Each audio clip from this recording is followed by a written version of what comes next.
আসসালামু আলাইকুম। আপনারা দেখতে পারেন রাখানাইঘাট বাজারের অবস্থান। দেখো আপনারা মিশিকর কি অবস্থা। একটা তো দুই সাইডে গাড়ি পার্কিং করা, ফুটপাথ দোকান, তারপরে মিশিকর অবস্থা যানজট। যে একটা গাড়ি সামনে আইছে, একটা গাড়ির সাইড দিয়ে ইলান কিচ্ছু নাই।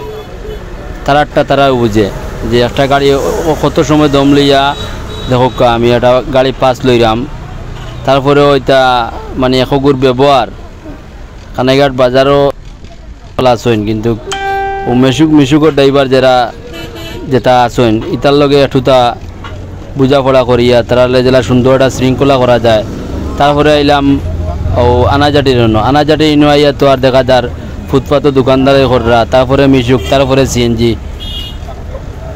কত সময় অপেক্ষা করার পরে মিনিমাম কানাইঘাট বাজার পাস দিয়েছি 1 ঘন্টা 20 মিনিটের মতো হইব আজকে।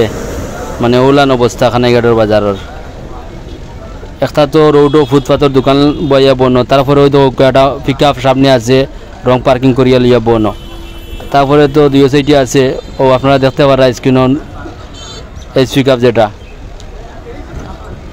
আর কিতা কইতাম আপনারা দেখরা, আর তো কইয়া বুঝাইতাম পারলাম না। আপনারা যে বাজারে আসেন দেখরা যাইরা, একটা উপজেলার বাজার, একটা পৌরসভার ভিতর, মানে কতটুক কিলা নেওয়ার কথা আর আছেন কিলান, এটা আপনারা তো দেখরা বা আপনারা যাইরা। আমি তো আর কিচ্ছু কইয়া বুঝাইতাম পারলাম না।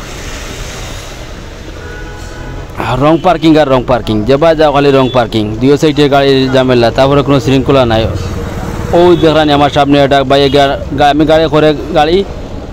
গাড়ি দিয়ে করিয়া লইয়া বই থাকছেন, বাক্কা সময় দেওয়ার পরেও বাইরে গাড়ি লিয়া যাইয়া। আপনারা দেখতে পারা স্ক্রিনে সিএনজি একটা অনেক সময় অপেক্ষা করার পরে বাইরে তানোর সিএনজি লিয়ে টান দিচ্ছেন। কোনো শৃঙ্খলা নাই। সামনে তো ঈদ, আগামী শনিবার ঈদ, কিন্তু প্রশাসনে হয়েছে চাইতা চাইলে তারপরে একটা রোড বন্ধ। ওই যে থানার সামনে থাকি যে রাস্তা যেটা আছে মাদ্রাসার সামনে দিয়া, পিছন সাইড দিয়া, আর রাস্তাটাও বন্ধ, যার কারণে বাজারের ভিতরে দিয়া একটা রোড বন্ধ। তারপরেও কেউ দেখলা নাই যে কিলান একটু শৃঙ্খলা করিয়া একটা রোড বন্ধ, যেহেতু এটা